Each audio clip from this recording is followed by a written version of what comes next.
주님께서 여러분과 함께 마테오가 전한 거룩한 복음입니다. 주님 영광 받으소서. 그때 12 제자 가운데 하나로 유다 이스카리옷이라는 자가 수석사제들에게 가서 내가 그분을 여러분에게 넘겨주면 나에게 무엇을 주실 작정입니까? 하고 물었다. 그들은 은돈 30잎을 내주었다. 그때부터 유다는 예수님을 넘길 적당한 기회를 노렸다. 무교절 첫날에 제자들이 예수님께 다가와 스승님께서 잡수실 파스카 음식을 어디에 차리면 좋겠습니까? 하고 물었다. 그러자 예수님께서 이르셨다. 도성 안으로 아무개를 찾아가 선생님께서 나의 때가 가까웠으니 내가 너의 집에서 제자들과 함께 파스카 축제를 지내겠다 하십니다. 하여라. 제자들은 예수님께서 분부하신 대로 파스카 음식을 차렸다. 저녁 때가 되자 예수님께서 12 제자와 함께 식탁에 앉으셨다. 그들이 음식을 먹고 있을 때에 예수님께서 말씀하셨다. 내가 진실로 너희에게 말한다. 너희 가운데 한 사람이 나를 팔아 넘길 것이다. 그러자 그들은 몹시 근심하며 저마다 주님, 저는 아니겠지요? 하고 묻기 시작하였다. 예수님께서 그들에게 대답하셨다. 나와 함께 대접에 손을 넣어 빵을 적시는 자, 그 자가 나를 팔아 넘길 것이다. 사람의 아들은 자기에 관하여 성경에 기록된 대로 떠나간다. 그러나 불행하여라. 사람의 아들을 팔아 넘기는 그 사람은 차라리 태어나지 않았더라면 자신에게 더 좋았을 것이다. 예수님을 팔아 넘길 유다가 스승님, 저는 아니겠지요? 하고 묻자 예수님께서 그에게 내가 그렇게 말하였다 하고 대답하였다. 주님의 말씀입니다.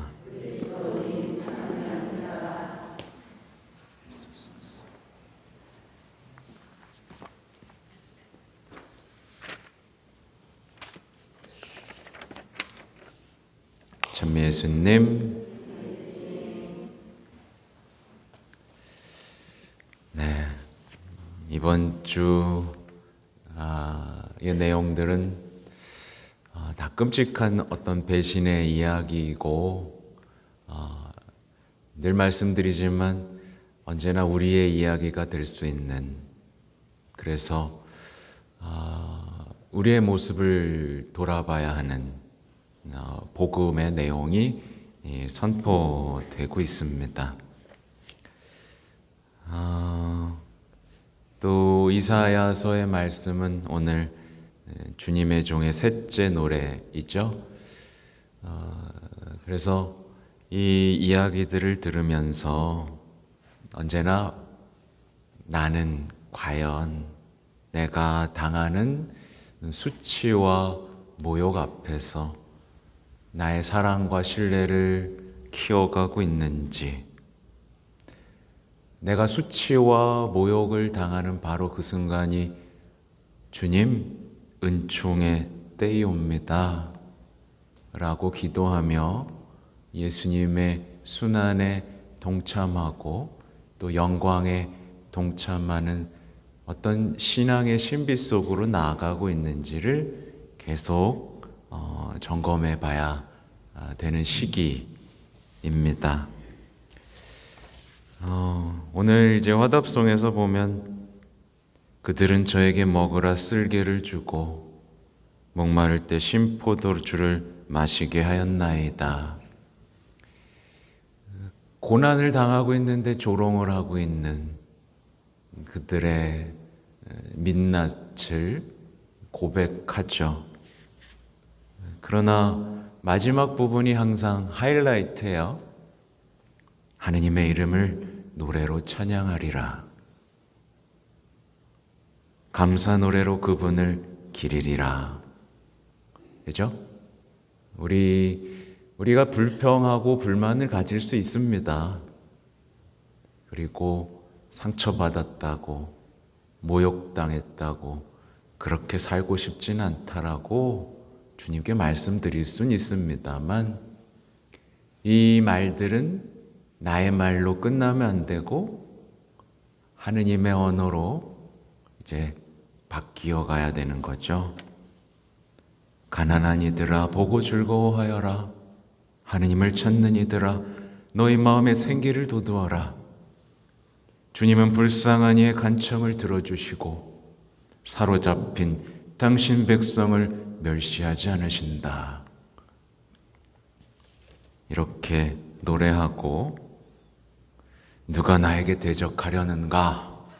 누가 나를 단죄할 수 있는가? 이런 주님의 노래가, 우리의 노래가 되어야겠습니다. 하여튼 이제 본격적으로 성주간 성삼일 전례가 시작되면서 이제 오늘 오후에는 이제 성유축성 미사가 있어요. 사제들의 서약 갱신이고 중요한 날이죠. 사제들에겐 굉장히 중요한 날입니다. 사제직이 세워지고 또 그 이어지는 건 원래 이제 목요일에 같이 했었는데 그 다음 성체성사가 제정됐고, 무엇보다 성체성사를 사제들에게 맡겨주신 감당할 수 없는 어떤 은총, 부르심을 생각할 수 있는 날이거든요. 그래서 이날 예전에 요한 바로 2세 교황님은 늘 편지를 사제들에게 써주셨던 걸로 기억을 하고, 그 내용이 너무 좋아서 이게 다 뽑았더니 막 A4가 이만큼이 돼가지고 다 읽지도 못했어요. 그렇게 한 해 한 해 정성스럽게 사제들을 위해 편지를 써주시는 교황님의 마음이, 아무튼 그렇습니다. 전례를 잘 해야 돼가지고 좀 차분하게 전례하고 싶은데 마음이 바쁩니다. 마음이 바빠요. 어떻게든 풍성한 전례가 되도록 애쓰고 있습니다. 성물들도 손보고 있고, 또 우리가 기도할 공간들, 발씻김 예절할 분들도 아직도 못 뽑았네. 그냥 의뢰하는 일이 아니라, 사실 그냥 교황님은 어디 가시는지 아시죠? 교도소로 이렇게 가십니다. 차라리 가고 싶네. 그렇게 가난하고 이제 소외받은 이들을 찾아 함께 만찬 미사를 봉헌하는 것, 그래요. 아무튼 오늘 이제 유다의 이야기를 해야 되는데요. 그러니까 예수님께서는 십자가의 죽음에 이르기까지 순종을 하십니다. 순종이란 이런 거예요. 뭐 이렇게 정의할 필요 없습니다. 십자가의 죽음, 수치, 모욕 속에서도 순종하는 거예요. 하느님 아버지께 기도하면서 이 잔을 제게 치워주십시오 라고 기도하면서도, 그러나 제 뜻대로 하지 마시고 라고 따라가는 게 순종하는 거예요. 뭐 다른 걸 정의할 필요가 있습니까? 근데 유다는 반대로 행동하죠. 계속 자기 생각대로만 합니다. 그냥 자기 생각대로. 수치와 모욕은 싫어요. 그냥 자기 생각대로만 하죠. 그는 이제 끝까지 수치를 피하려고만 하고, 모욕을 피하려고만 하고, 십자가를 끝까지 미워하기만 하는 삶을 살다가 예수님하고 끊어져 버립니다. 이 시대의 신앙인들이 많이 겪는 일들이에요. 이렇게 가면 예수님과 끊어집니다. 어디까지 끊어지느냐? 유다가 어디까지 끊어졌는지를 보세요.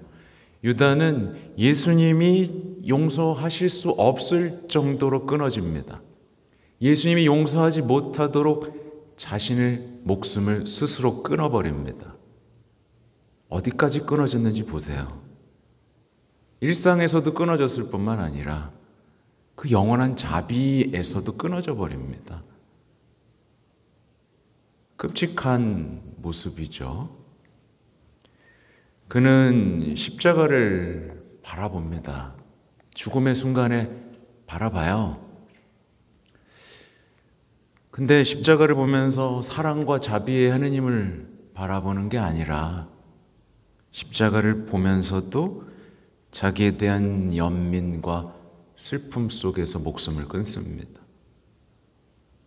십자가를 보지만 자기를 보고 있죠. 그래서 어떤 그림을 보면요, 여기 앞에 십자가 있죠. 십자가를 보는 시선의 그림이 있는데 이 그림 앞에 이렇게 목을 매다는 줄 하나가 걸려있는 그림이 있습니다. 그러니까 이게 뭐예요? 이 유다의 시선이죠. 십자가를 보지만 자신의 목숨을 끊어버리는 자기 연민. 이 자기에 대한 사랑과 불순종이 얼마나 한 사람의 인생을 파괴하고 있는지를 보여주는 그림입니다. 그러니까 유다는 십자가에서 드러난 사랑하고 아무런 관계를 맺지 못하는 불행한 신앙인의 모습을 보여주고, 또 성체성사 안에서도 자기의 이득만 챙기는 신앙인의 모습을 보여줍니다. 다 줬는데 이익만 챙겨가요. 성당에 와서 하나도 잃고 싶지 않은, 다 이익만 챙겨가려고 하는, 조금이라도 손해보고 싶지 않은 신앙인의 모습, 그리고 거저 주어지는 그 하느님의 자비와도 완전히 끊어져 버린, 자신조차 용서하지 못하는 비참한 현대인의 초상이라고 볼 수 있죠. 그는 주님께 용서를 청해야 되는데 기회가 있었어요, 그죠? 용서 청하면 됩니다.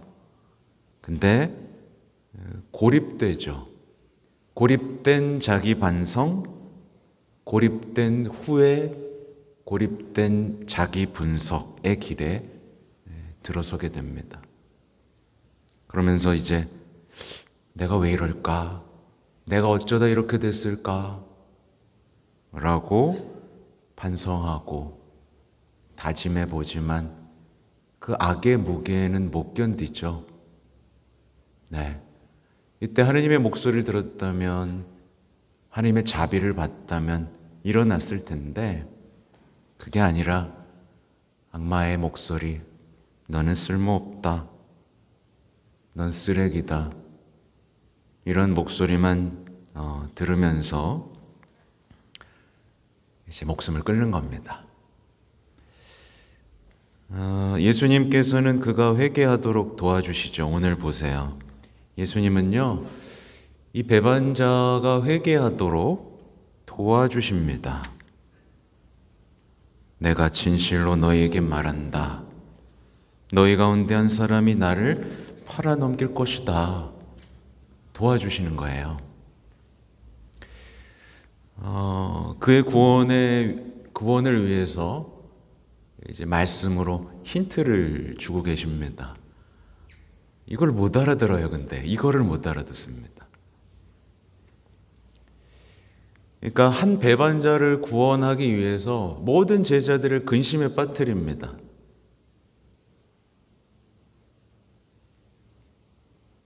그래서 모두가 막 근심하고, 보세요. 묘사한 걸 보세요. 그들은 몹시 근심하며 저마다 주님, 저는 아니겠지요? 제가 아니길 바랍니다. 라는 어떤 근심 속에서 주님께 주님, 저는 아니겠죠? 라고 이렇게 말을 하고 있는데 그만 유다는 뭐라고 부르죠? 스승님이라고 부릅니다.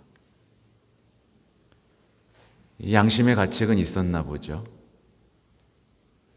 스승님, 저는 아니겠죠?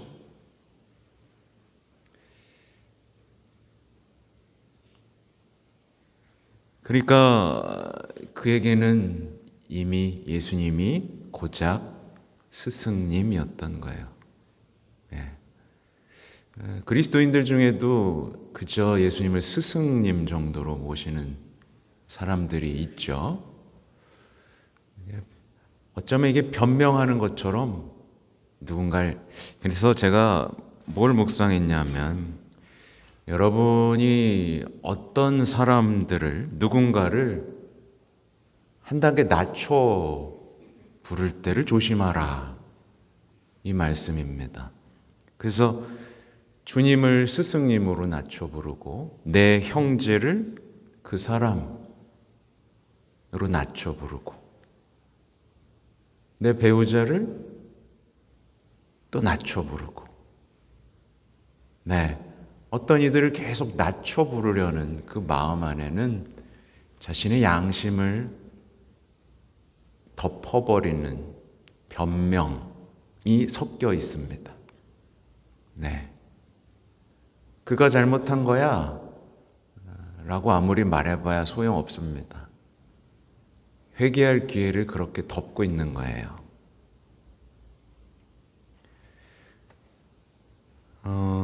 유다는 정말 어떻게 보면 그 진주를 찾은 상인의 비유에서처럼 거저 보물을 찾았잖아요. 그죠?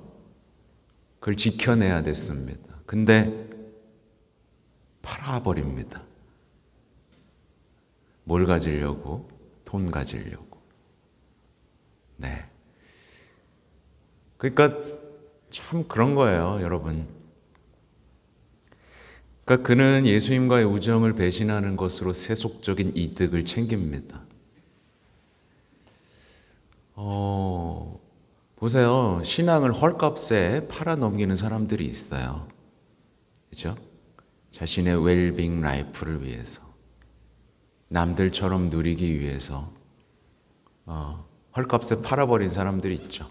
자기가 누굴 만났는지 몰라. 어떤 보물을 가지게 됐는지 모르는 거죠. 가진 것을 다 팔아서 보물을 사야 되는데 보물을 팔고 자기가 갖고 싶은 것을 향해 가는, 이런 모든 이들의 모습에는 유다가 있다. 근데 유다는 자기가 괜찮은 사람이라고 생각하죠. 여전히. 네. 자신의 생각이 너무 컸기 때문이에요. 그는 이제 불순종과 배신의 밤에 갇혀버리고 맙니다. 여러분의 신앙에는 빛이 있습니까? 네. 끝까지 충실하겠다는 그 마음, 모욕과 수치 속에서도 순종하겠다는 그 마음이 있습니까? 그러니까 불순종과 배신의 밤에 갇히면 어때요? 아무도 사랑할 수가 없게 돼요. 예수님을 사랑하지 않는 사람이 내 옆에 있는 사람을 사랑할 수 있을 것 같습니까? 못하죠. 어떻게 사랑을 해요? 그래서 그리고 누굴 신뢰할 수 있겠어요? 예수님도 신뢰하지 않는 사람이. 신뢰할 수 있는 사람을 신뢰해야 하고 사랑할 수 있는 사람을 사랑하지 못하는 사람은 그 누구도 사랑하지 못하고 그 누구도 신뢰할 수가 없습니다. 그래서 너무 불행하죠, 그죠? 네, 아무리 발버둥 쳐봐야 그 배신의 밤과 불순종의 밤은 대단히 괴롭고 끔찍합니다. 그는 악마와 관계를 맺었어요. 네, 악마와 관계를 맺었죠. 악마에게 마음을 열었잖아요. 근데 결국 악마한테 배신당합니다. 그죠? 그래서 뉘우치긴 해요. 한번 뉘우칩니다. 근데 무슨 말을 들어요? 그게 우리와 무슨 상관이냐? 그것은 내 일이다. 이게 악마가 하는 말입니다. 그 팔아넘겼던 사람한테 가서 내가 죄를 지었소. 그게 무슨 상관이냐? 그건 내 일이다. 네. 굉장히 외롭죠? 외로운 말이죠? 예수님이라면 뭐라 그러셨겠어요? 완전히 반대죠. 그러니까 어떤 사람이 극도로 외로워지는 건 그가 악마와의 관계를 맺었기 때문입니다. 하나님과 관계 맺은 사람이 외로울 수가 없는 거예요. 그렇죠?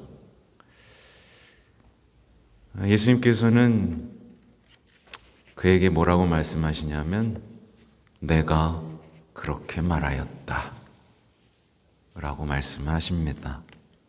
내가 그렇게 말하였다. 오늘은 계속 이 말씀이 울리는 거예요. 내가 그렇게 말하였다. 예수님께서 마테오 복음에서는 이렇게 3번 말씀을 하시는 걸로 제가 기억을 합니다. 언제 누구한테 말씀하셨죠? 빌라도한테도 내가 그렇게 말하고 있다. 이 말은 대부분 언제 쓰냐 하면 불신자들과 배신자들을 위해서만 씁니다. 어떻게 해석할 수 있을까요? 너는 내 말 속에만 살고 있다. 너의 말 속에만 살고 있다. 내 말이 들어갈 자리가 없다. 너의 언어로만 살고 있다. 뭐 그런 뜻일 수도 있겠습니다. 아무튼 보면 제자들이 주님, 저는 아니겠지요? 라고 했을 때는 아무 말도 안 하셔요. 그죠? 근데 유다가 스승님, 저는 아니겠지요? 라고 했을 때는 내가 그렇게 말하였다. 네. 회개는 영혼이 부패하면 회개가 이토록 어려워집니다. 부패하면요. 그래서 영혼이 부패하지 않도록 하는 게 굉장히 중요해요. 네. 그 바리새인 율법학자도 부패했기 때문에 돌아오질 못하잖아요. 네. 그 선을 넘어버리면 안 됩니다. 예, 선을 넘어버리면 안 돼요. 아무튼 오늘은 내가 그렇게 말하였다 라는 말씀이 혹시 나에게도 들려오지 않는지 돌아보는 오늘이 되었으면 좋겠습니다. 아멘.